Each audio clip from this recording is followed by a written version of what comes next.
How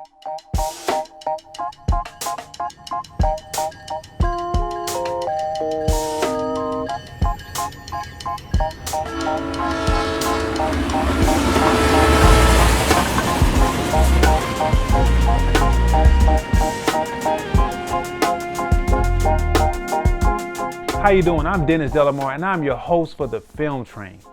So this week we're talking about Small Axe Mangrove. So if you haven't checked it out, you can check it out on Prime. And this film was directed by Stephen McQueen. And so just a quick little blurb on it. You know, the Mangrove was more so not a community, but it turned into community. But it started off as a restaurant by a character named Frank. And so he built this thing, because the community is from West Indies. And so when you're kind of building in another country, you want spaces to build together with your people. And so what this place was, but it turned into something else because, the Europeans that were there didn't want them there. And so they started harassing them.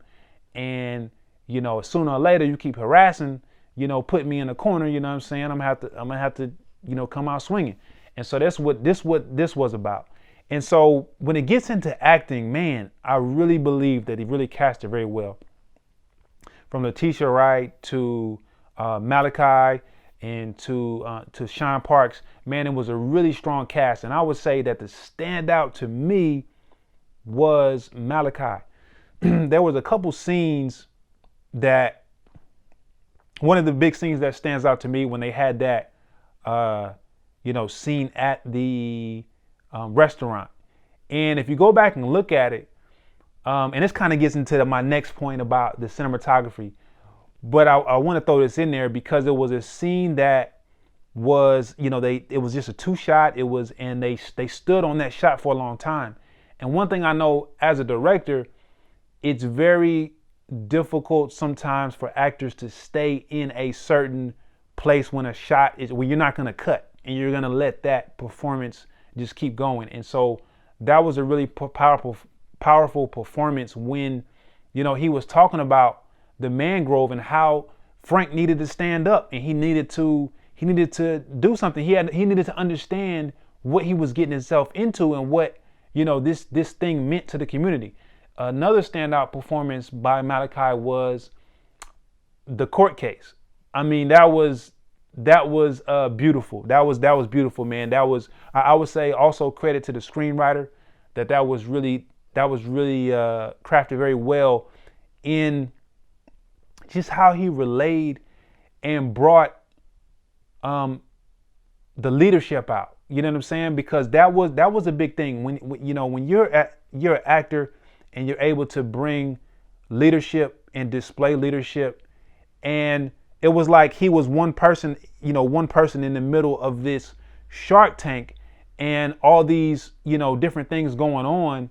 And he was able to get it felt like all eyes were on him and he was energizing them and getting them to see the point. He went into this thing with this whole, it was almost like, now that I'm talking about it, the performance made it feel like, he went into this thing with all these things against him, the whole world against him. But the truth, right? The truth on display, had, won, and it motivated some people and different things. So they did very well. And also a note on that, there was an extra, and I'm going to bring this extra out. I wasn't planning on doing this, but, so there was a black guy that was in the jury box. And so as Malachi is moving in this space, you saw him lean up a little bit and you saw him move. And it's just the subtle things, like when you watch great actors, it's really the subtlety that makes a great performance. And so that goes into directing and everything, but that's also something that the actor has to bring to the table. And so I feel like he brought that to the table. And lastly, Letitia, I felt like Letitia brought a lot of spunk. She brought a lot of just, having, just pushing the story forward. And her standout performance, I feel like, was a scene where Frank was considering selling out. And, I didn't tear up, but you know what I'm saying? I was thinking about it. You know what I'm saying? It was jerking on me, pulling on me just a little bit.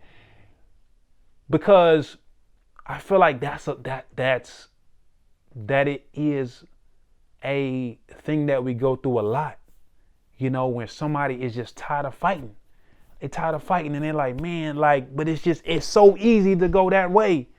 And to bring those emotions out and to embody what we have been going through in those moments and to bring that out, I really want to know how many takes they did of that.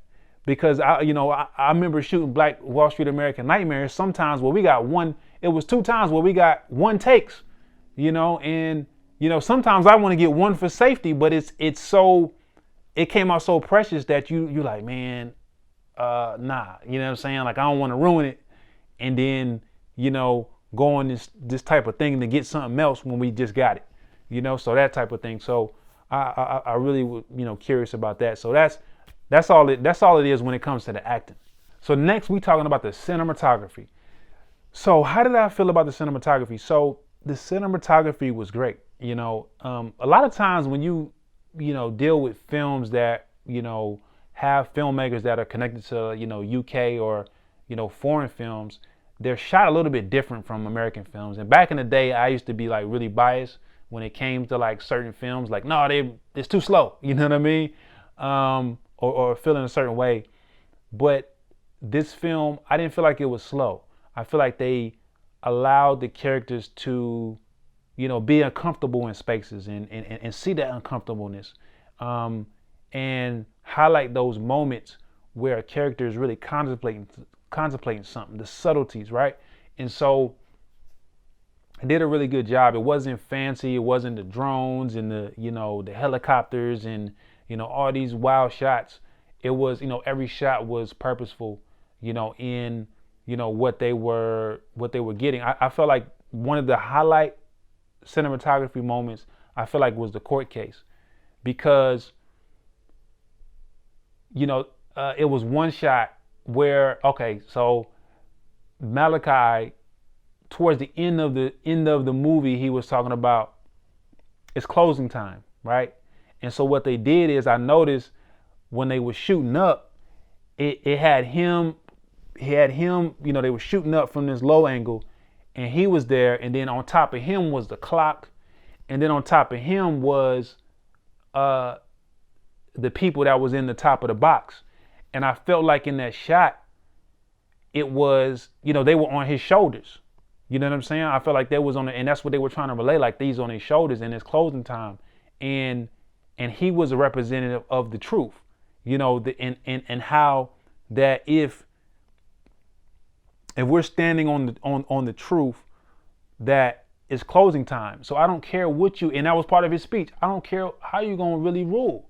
You know what I'm saying? Because I know where, at the end of the day, I know where I stand in the history, and that we bring that to modern day, relating that to us, that if we stand on the side of the truth, and we know the truth to actually be a person who is Yahusha, that, we don't care what society do. We don't care what they saying on the news and the media and, the persecution and all that they saying. We know what's up. So we don't care. Man is not going to rule against the truth, and we're going to feel some kind of way. So we don't really care about that. So I thought that they really brought that out in the cinematography to show that. And also, some of the shots with the police officers, and showing that, throughout that scene, the police officers were standing on the podium because that's how they had to stand up on there. And it was this angle, they were shooting at this angle because one was higher than the other. So, let's say if Malachi was here, the other person wasn't standing, he had to look up. But towards the end, you saw that shift happen where they started to shoot in a different way, showing that now they were up. You know what I'm saying? So that was very well planned out, and it seemed like a lot of how they shot it was really raw and uncut, and it seemed like it was really organic, and I like that feel. I like that feel of feeling like it's organic, but it was still planned, but it had an organic feel. So I dug the cinematography. So the message, the nitty gritty, what is going on? What is going on with the core of this film? Like, let's talk about it. So when you get into the message, for me, and how it relates to like black people, so-called black people, um, there's a number of things that come to mind. One of the things that comes to mind is when we have, because it was focused on the mangrove, and it was focused on a community of people that came, that migrated there. And so just with, as Israelites, and as we have had to come over here, through slavery and different things, we were kind of in the same similar situation. So we created communities and things that we needed to survive and to build. And so that's what the mangrove was about. It was about that same thing that has happened in this colonization age. And so when it comes to the message, I feel like the message was that we are stronger together than we are apart. I think that's a surface level message, but I feel like that was a start of the message, is like, no, we are.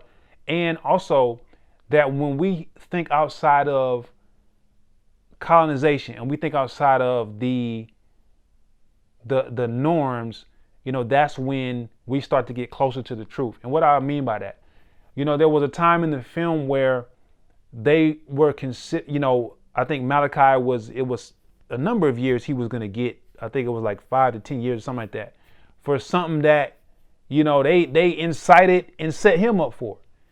So a lot of times in this system, especially in America, they want us to play along with their system. And, we'll get the lawyer, and you got to say this, and you got to move like this, and you got to hope and wish that, that you can get, you can get justice and all this other stuff. And so what I liked about when it comes to the message of this film and how they moved it, the second part of after sticking together, it was that we have to understand that this is not our systems and we can't play by their rules. And so when they got out of that mind state of, let's just wait to see what happens to us versus, let's stick together and let's go outside of this system. So they started to self-represent themselves because they knew the truth of what happened. And so because they knew the truth of what happened, they were like, look, we're gonna stand on the truth of what happened, and not leave it up to chance for somebody else. And I think that's what is a thing that we need to start talking about in our community, is stop leaving it up to chance. Stop leaving it up to, well, let's go and pick it and hopefully we get reparations, or hoping that we, somebody can help us out.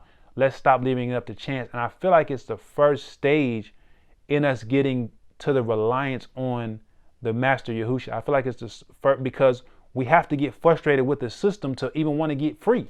You have to get frustrated that the system don't work. You got to see that the system don't work and stop playing this game like you hoping one day that a group of people that captured you and have doing all these things in Jim Crow and reinventing slavery over and over and over are gonna do the right thing, and not to say everybody is in that boat, as far as in the European race that are in America, but a lot of the oppression and a lot of the elite and a lot of the companies that still profit from the foundation of slavery, are only do things because people are pressured. So that's a little bit of the message. I feel like, a two-part message. One, we are stronger when we stick together, and also that we have to play outside of the rules that we have been confined to. Thematic resonance, right? When I talk about thematic resonance, you'll hear me drop that word a lot, through this series. But it means like, what do you feel walking away from this picture? And there were a number of things that I felt walking away from, the first one in particular. And I really thought it was encouraging. I really thought it was inspiring. I really thought that, I felt that, man, that's it. That's the first level of our liberation it's not the end of it, but it's the first level to separate, and that's what I seen when I seen that they wanted to separate themselves from the rules of engagement. Because as long as somebody can keep you in those same rules of engagement, the longer they have power. But when you say I'm not under your rules of engagement, then that shifts the power structure. And so I felt like, man, it was really encouraging, man. And it's really tough, to be honest. It's really tough to find films that, at least walk towards getting the full picture. You know what I'm saying? And so I was really excited about how they ended the movie. Because sometimes with these movies, you watching Netflix, you watching one of these things, and you like, man, are they gonna hit me with the whoop wop at some point? You know what I'm saying? Or are they gonna leave me? They gonna build it up and then flip it on me at the end. But I felt like this film didn't do that. It had some other points. We're gonna talk about some points, and that I had some discrepancies with. But at least on that point, it was really good, and I felt good, finishing the film. Next, we're going to talk about what was the director trying to say.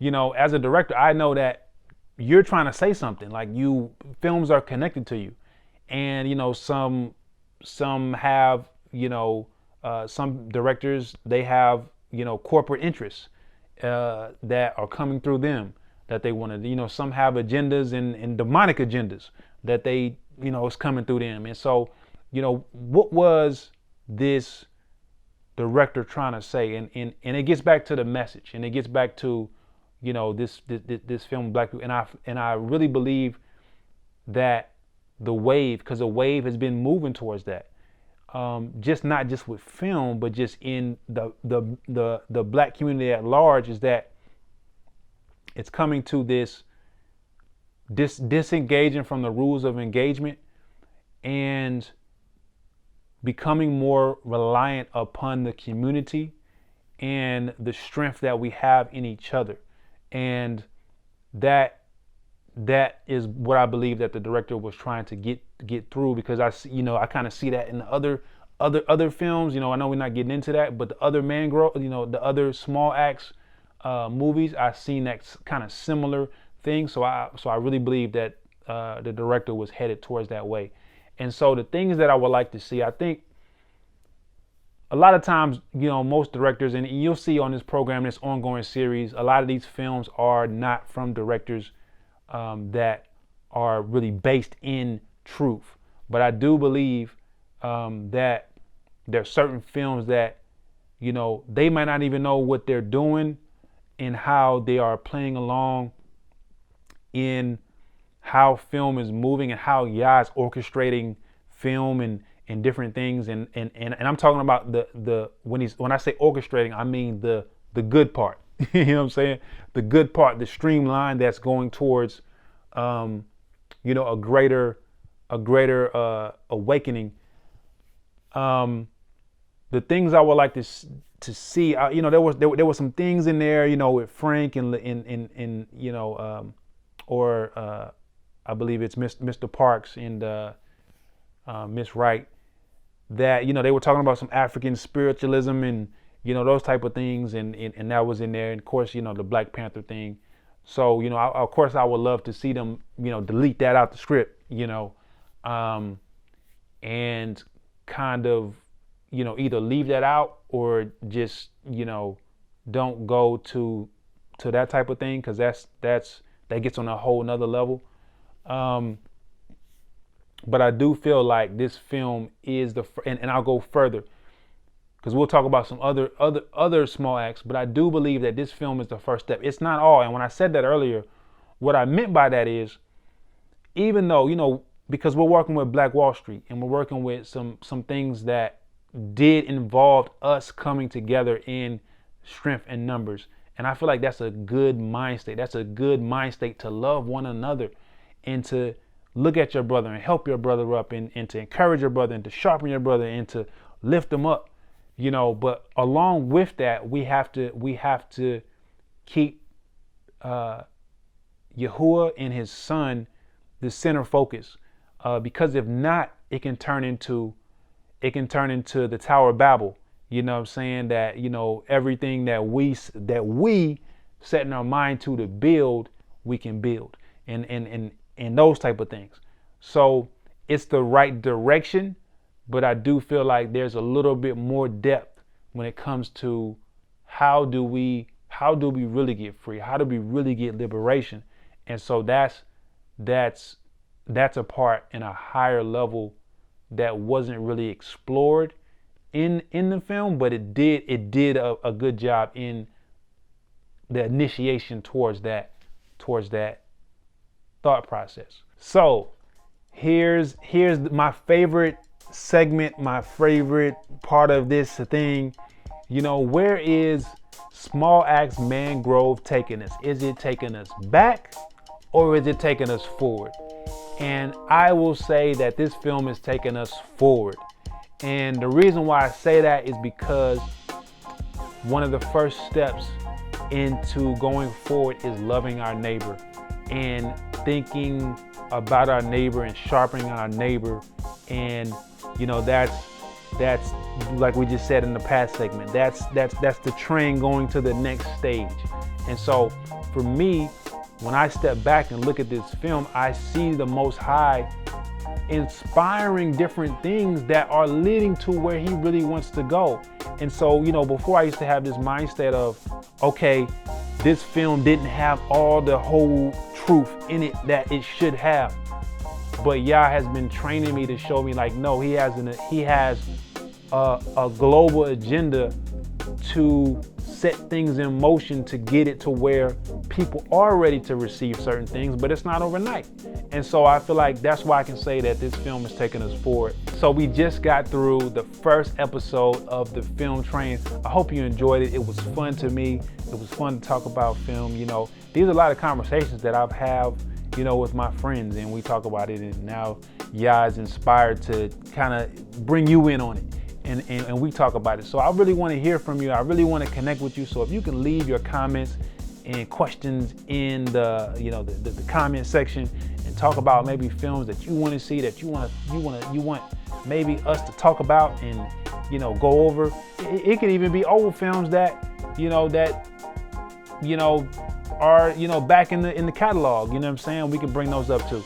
And so I'm excited. I pray that the Most High, Yahuwah, that he bless this time of, you know, gathering, you know, virtually, and that,